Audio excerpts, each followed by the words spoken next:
Hey aspirants, welcome back to professional banking. स्वागत है आप सभी का। कैसे हैं आप सभी? तो दोस्तों, जैसा कि आप सभी जानते हो कि इस वीडियो में मैं आपके साथ कुछ इंपॉर्टेंट द हिंदू के डेली वर्क ऐप्स के बारे में डिस्कशन करता हूं। तो उसी सिलसिले को हम कंटिन्यू रखेंगे और आज डेट 40 में एंटर कर चुके हैं। तो चलिए स्टार्ट करते हैं वीडियो को और देखते हैं आज के वीडियो में क्या है हमारे पास। लेकिन उससे पहले अगर चैनल पर नए हो तो चैनल को सब्सक्राइब कर लो, बेल आइकन को प्रेस कर दो और वीडियो अपने दोस्तों के साथ शेयर कर दो, ठीक है। और डिस्क्रिप्शन में टेलीग्राम का लिंक दिया हुआ है, तो जाके वहाँ पे ज्वाइन कर लो टेलीग्राम को, क्योंकि वहाँ पे जिसकी पीडीएफ और मैं जो लिंक होता है वहीं पे शेयर करता हूँ, ठीक है। तो चलिए स्टार्ट करते हैं वीडियो को, देखते हैं आज के वीडियो में क्या है हमारे पास। तो आज अगर हम बात करेंगे तो हमारा जो पहला वर्ड है वो है पैरल। पैरल एक नाउन होता है। इसका मतलब होता है something that is very dangerous, कोई ऐसी चीज़ जो बहुत खतरनाक हो। तो कुछ इससे इसको याद करो कि इसका जो सिंबल होता है ये खतरनाक वाला सिंबल होता है ना।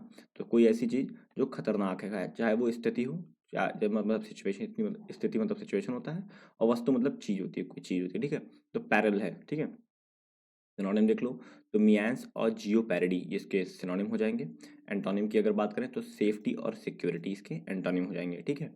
और अगर बात करें इसका सेंटेंस में कैसे यूज़ किया गया है, तो a lack of a trained nurses is putting patient life in peril. तो लैक ऑफ ट्रेन्ड नर्सेज का मतलब होता है जो नर्सेज हैं वहाँ पे वो ट्रेंड नहीं है अपने काम को लेके ना, अपने काम में परफेक्ट नहीं है। तो जो ट्रेन नर्सेज की कमी है उसकी वजह से पेशेंट की जो ज़िंदगी है वो खतरे में जा रही है, ठीक है, पड़ रही है। चलो आगे देखें, अगला जो वर्ड है हमारे पास वो है टच स्टोन। टच स्टोन एक नाउन होता है। इसका मतलब होता है something that provides the standard by which other similar thing are judged. तो कोई ऐसी चीज़ जो एक मापक के रूप में रखी जाए, एक नापने के रूप में रखी जाए कि अगर इस चीज़ को पाना है तो ये स्टैंडर्ड आपको लगाना होगा। जैसे हम लोग एसबीआई क्लर्क, एसबीआई पीओ की तैयारी कर रहे हैं और भी बैंकिंग एग्जाम की तैयारी कर रहे हैं, तो उनका एक क्राइटेरिया होता है, इनका एक मापक होता है कि भाई आपको इस स्टैंडर्ड तक जाना है, इस स्टैंडर्ड का बनना है। मतलब इतने इतने लेवल की नॉलेज होनी चाहिए, ये आपका पर्सनालिटी होना चाहिए, इंटरव्यू से जो लिया जाता है। तो ये सारी चीज़ें टच स्टोन कहलाती हैं, ठीक है। कोई एक स्टैंडर्ड किसी और चीज़ को रखा जाए मापक के तौर पे, ठीक है, वो होता है स्टैंडर्ड, मतलब टच स्टोन, ठीक है। सिनोनिम की बात करो तो स्टैंडर्ड हो जाएगा, यार्ड स्टिक हो जाएगा, ठीक। अगर एंटोनिम की बात करें तो अनरिदमेटिकल। अनरिदमेटिकल मतलब कोई रिदम नहीं है, ऐसे ही रैंडम है, ठीक है। अनऑर्थोडॉक्स कोई भी नहीं, रैंडम चीज़ें हैं, कोई ऐसा वो नहीं है कि मतलब एक प्रॉपर वे में है, कुछ ऐसा नहीं है, ठीक है। सिनोनिम सेंटेंस में इसका यूज देखें तो success can not be considered the only touch stone of merit. तो जो मेरिट मतलब सक्सेस जो होती है ना, उसको इससे ना कंसीडर किया जाए कि क्या मेरिट है आपकी। जैसे कहते हैं ना कि मेरिट मतलब समझते हो कि हाई स्कूल में, ट्वेल्थ में या ग्रेजुएशन में आप कितने नंबर लाए हो, इस पे लोग जज करते हैं कि कितना बढ़िया पढ़ने में लड़का, कितना अच्छा लाइफ में करेगा। ये सही लाइफ में तो बहुत अब लोग अच्छा कर रहे हैं जो पढ़े भी नहीं हैं। तो सक्सेस इससे नहीं नापना चाहिए कि आपकी मेरिट क्या है, ठीक है। चलो अगला देखते हैं। नेक्स्ट है हमारे पास डिस्पैरिटी। डिस्पैरिटी एक नाउन होता है। इसका मतलब होता है a difference, specially one that is caused by unfair treatment. तो कोई ऐसा डिफरेंस मतलब भेदभाव, भेदभाव कह सकते हो कि ट्रीटमेंट किसी को ट्रीट करते वक्त, जैसे कोई अमीर लड़का है, कोई गरीब लड़का है, जब कहीं एक जगह पार्टी में जाते हैं तो अमीर वाले को क्या ट्रीटमेंट ट्रीटमेंट दे रही है और गरीब वाले को क्या ट्रीटमेंट मिल रही है। तो जो डिफरेंस है उसको कहते हैं डिस्पैरिटी, ठीक है। उसमें डिस्पैरिटी कुछ ऐसा मान लो उतार चढ़ाव, ऊपर नीचे वाला ऐसा समझ सकते हो, ठीक है। और सिनोनिम देख लो तो इम्बैलेंस और इनइक्वालिटी हो जाएगा। एंटोनिम की अगर बात करें तो पैरिटी और सिमिलैरिटी हो जाएगा, ठीक है। सेंटेंस देखें इसका, the disparity in fees between different schools can be overwhelming. अब तो ओवरवेलमिंग ये शब्द अभी आया हुआ है, ठीक है, अभी मैंने इसको रखा हुआ है। ओवरवेलमिंग का मतलब अभी मैं आपको समझाऊंगा आने वाले उसमें, लेकिन अभी फिलहाल बता दे रहा हूँ कि जो डिस्पैरिटी है स्कूल में, अलग अलग स्कूल में काफ़ी ज़्यादा है ये ना, ओवरवेलमिंग बहुत ज़्यादा होना है, काफ़ी ज़्यादा है। जो भेदभाव है, जो डिफरेंस है दो दो अलग अलग स्कूलों के फीस का, वो बहुत ज़्यादा है, ओवरवेलमिंग में बहुत ज़्यादा होना, ठीक है। चलो आगे देखें, अगला जो वर्ड है हमारे पास वो है फ्रजाइल। फ्रजाइल एडजेक्टिव होता है। इसका मतलब होता है इजीली डैमेज और ब्रोकन, मतलब बहुत ही नाजुक कह सकते हो आप। कोई चीज़ बहुत नाजुक है, बहुत जल्दी टूट जाती है, डैमेज हो जाता है उसमें। तो जैसे मान लो ये शीशे का ग्लास है, तो ये हल्का सा भी अगर जमीन जमीन पे गिरा तो टूट जाएगा ना। तो कुछ ऐसा कहा गया है, ठीक है। सिनोनिम देख लो इसके, तो फ्लिमजी और फ्रेल इसके सिनोनिम हो गए। और एंटोनिम की अगर बात करें तो रोबस्ट और स्ट्रॉन्ग इसके एंटोनिम हो जाएंगे। अगर सेंटेंस में हम यूज़ देखें इसका, you have a fragile grip on reality. तो इसमें कहा गया है कि आपका ना रियलिटी पे फ्रजाइल ग्रिप मतलब बहुत नाजुक ग्रिप है, मतलब या तो आप पास्ट में बहुत ज़्यादा जीते हो या फ्यूचर में बहुत ज़्यादा जीते हो। रियलिटी असलियत आज क्या है, सच्चाई, आज की सच्चाई पे आप बहुत ज़्यादा ग्रिप आपकी कमज़ोर पकड़ा है, ठीक है। तो फिलहाल आज में जियो, ठीक है। चलो नेक्स्ट देखें। ओवरवेलमिंग, मैंने बताया था अभी ओवरवेलमिंग आएगा। एडजेक्टिव होता है, इसका मतलब होता है एक्सट्रीमली ग्रेट और स्ट्रॉन्ग, बहुत ही ज़्यादा। एक्सट्रीमली ग्रेट है, बहुत ज़्यादा। ये देखो ये जो टाइड, ये इस पर्टिकुलर इंसान के हिसाब से कितना है, बहुत ज़्यादा बड़ा है ना, तो ये हुआ ओवरवेलमिंग, ठीक है। सिनोनिम देख लो, प्रोफ्यूज और इनॉर्मस इसके सिनोनिम हो जाएंगे। एंटोनिम की अगर बात करें तो स्मॉल है, टाइनी है, ठीक है, बहुत छोटा है, हल्का सा है। और अगर हम सेंटेंस में यूज देखें तो I had an overwhelming urge to insult him. देखो ये सेंटेंस में मतलब अजीब सा सेंटेंस है, लेकिन ठीक है। मेरा बहुत ज़्यादा इच्छा है, इस सेंटेंस के हिसाब से मेरी बहुत ज़्यादा इच्छा है मैं इनकी बेइज्जती करूं। ये सेंटेंस में कहा गया है, ठीक है। चलो नेक्स्ट देखते हैं। अगला जो वर्ड है हमारे पास वो है रिसेंटमेंट। रिसेंटमेंट नाउन होता है, इसका मतलब होता है अ फीलिंग ऑफ एंगर और अनहैप्पीनेस, मतलब नाराजगी दिखाना किसी से और खुश ना होना किसी चीज़ को लेके, वो होता है रिसेंटमेंट। जैसे आप लोग भी अपने पार्टनर्स के साथ दिखाते हो ना नाराजगी, तो वो कर क्या कर रहे हो आप लोग कर रहे हो रिसेंटमेंट, ठीक है। चलो इसमें देखो, ये देखो दो पार्टनर बैठे हुए हैं, ये इनसे नाराज है, इनसे नाराज है, मुंह फुला के बैठे हैं ना। चलो सिनोनिम देखो इसके, तो बिटरनेस और इंडिगेशन होगा और इंडिग्नेशन होगा, इंडिगेशन इंडिग्नेशन होगा। एंटोनिम की बात करें तो कंटेंटमेंट और हैप्पीनेस होगा, ठीक है।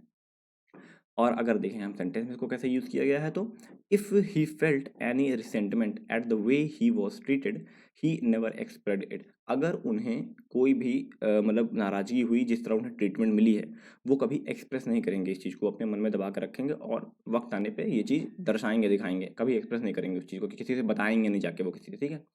चलो नेक्स्ट देखते हैं। अगला जो वर्ड है हमारे पास वो है फैंटम। फैंटम वर्ब भी होता है, नाउन भी होता है, ठीक है। जब वर्ब होता है और जब नाउन होता है, दोनों को एग्जांपल लाया हूँ, दोनों को अच्छे से समझाऊंगा, ठीक है। देखो ध्यान से, टू अंडरस्टैंड समथिंग, अगर ये वर्ब हुआ तो कुछ करने का काम कर रहा है ना, तो क्रिया ना, कुछ करने का काम कर रहा है, समझने का काम कर रहा है, तो टू अंडरस्टैंड समथिंग। और नाउन जब होगा, एक सेकंड रुकना, एक सेकंड, हाँ। नाउन जब होगा तो measure to measure of the depth of water, तो गहराई मापने का काम करता है, ठीक है। तब ये नाउन होता है, नाउन की तरह यूज होता है, ठीक है। और अगर सिनोनिम देखो तो कॉम्प्रीहेंड होगा और गॉज इसके सिनोनिम हो जाएंगे। एंटोनिम की अगर बात करें तो मिसअंडरस्टैंड और एस्टिमेट इसके एंटोनिम हो जाएंगे। और सेंटेंस में अगर हम यूज देखें, he could not Phantom why she was being so anxious, तो एंशियस को मैंने टिक इसलिए कर दिया है, मतलब कलर, क्योंकि ये भी एक अच्छा वोकैब है, इसको भी आपको आना चाहिए। तो he could not Phantom why she was being so anxious, तो उसे ये मतलब क्या होता है, समझ नहीं आ रहा है क्यों वो इतनी चिंतित है। चिंतित, एंशियस मतलब चिंता करना, ठीक है, क्यों इतनी चिंतित है, उसे ये चीज़ समझ में नहीं आ रही है, ठीक है। चलो और अगर नेक्स्ट जो वर्ड है हम देखें, स्लैप डैश। स्लैप डैश एक एडजेक्टिव होता है, इसका मतलब होता है केयरलेस और डन क्विकली एंड केयरलेसली। किसी काम को ना बहुत ही मतलब केयरलेसली करना, किसी भी काम को बहुत केयरलेस तरीके से करना, बिल्कुल मतलब उस पर ध्यान ना देना, बहुत जल्दी जल्दी कर लेना, वो होता है क्या होता है, स्लैप डैश। देखो जैसे यहाँ पे कोई बंदा बैठा हुआ था, देखो कितनी फाइलें पड़ी हुई हैं, ये डस्टबिन पूरा भरा पड़ा हुआ है, नीचे गिर रहा है सब कुछ इसमें, तो कैसे एकदम केयरलेसली काम करके गया है यहाँ से, ठीक है। चलो एंड सिनोनिम देख लो, तो स्लिप शोर्ड होगा और लैकडाइसिकल सिनोनिम हो जाएंगे इसके। एंटोनिम की अगर बात करें तो केयरफुल और मेटिकुलस इसके एंटोनिम हो जाएंगे। और बात करें सेंटेंस में कैसे यूज़ किया गया इसे, तो he gave a slap dash performance, तो उन्होंने बहुत ही जल्दी या कह सकते हो बहुत ही केयरलेस परफॉर्मेंस दी है उसे, मतलब इंटरेस्ट नहीं था उस परफॉर्मेंस में, तो उसने बस ऐसे गई परफॉर्म करके गया है, परफॉर्म करके चला आया है, ठीक है। चलो नेक्स्ट देखें। अगला जो वर्ड है हमारे पास वो है एविडेंट। एविडेंट एक एडजेक्टिव होता है, इसका मतलब होता है क्लियर, एकदम क्लियर, एविडेंस से समझ सकते हो ना, evidence, evident, evident to the eye और माइंड, और ऑब्वियस मतलब ये सच्चाई है, एविडेंट एविडेंस ऐसा कह सकते हो, ठीक है। तो जैसे यहाँ पे देखो, यहाँ पे जो ये लोग पढ़ रहे हैं इसमें लिखा हुआ 2+2=4, भाई ये एविडेंट है, ये ऑब्वियस है कि 2+2 4 ही होता है, 5 नहीं हो जाएगा ना, 2+2 4 होता है, ये ऑब्वियस है, ठीक है। एविडेंट वैसे मैं पढ़ा चुका हूँ एक बार और आपको, इसका मैंने एग्जाम्पल लिया था फिर 2+2 का उस टाइम। नोटिसिएबल है और कॉन्स्पीसियस है, इसके सिनोनिम हो जाएंगे। एंटोनिम की अगर बात करें तो अननोटिसिएबल है और हिडन है, छुपा हुआ है। और बात करें सेंटेंस में से कैसे यूज़ किया गया है, तो it was evident that the damage was very serious, तो ये दिख रहा है, ये क्लियर है कि जो डैमेज हुआ है बहुत ही ज़्यादा सीरियस हुआ है, सीवियर हुआ है, ठीक है। चलो नेक्स्ट देखें। अगला जो वर्ड है हमारे पास वो है एगिटेशन। एगिटेशन एक नाउन होता है, इसका मतलब होता है a feeling of irritability, a feeling of irritability और सीवियर रिलेंटनेस, मतलब आंदोलन या उत्तेजना, अशांति, मतलब एक तरह कोई अफरा तफरी मची हुई है, ऐसा कह सकते हो आप ना। एगिटेशन है, अफनाहट हो रही है, इरिटेशन हो रही है, अफरा तफरी मची हुई है, मतलब माहौल ख़राब है, ये चीज़ कह सकते हो, ठीक है। जैसे यहाँ पे देखो, इसको एकदम सर पकड़ के बैठा हुआ, इरिटेशन हो रही है इसको कि इसका स्टॉक में जो पैसा लगाया था, देखो ये एरो देख रहे हो, ये वाला एरो, ये नीचे जा रहा है, तो स्टॉक में पैसा लगा नीचे जा रहा है, इसको परेशानी हो रही है, इरिटेशन हो रही है एकदम है, अशांति है इसके दिमाग में, तो ये कह सकते हो एगिटेशन। सिनोनिम देखो इसके, तो एंजाइटी और पर्टर्बेशन कह सकते हैं इसको, ठीक है। एंटोनिम की अगर बात करें तो कामनेस है और रिलैक्सनेस है, ठीक है। सेंटेंस में अगर हम यूज देखें इसका, he was obviously in a state of great agitation, तो वह एकदम मतलब बहुत ही ज़्यादा अशांति वाले स्टेट में है, बहुत ही ज़्यादा परेशान है, बहुत ही ज़्यादा चिंतित है, बहुत ज़्यादा इरिटेट है, इरिटेशन वाले स्टेट में इस टाइम है, ठीक है।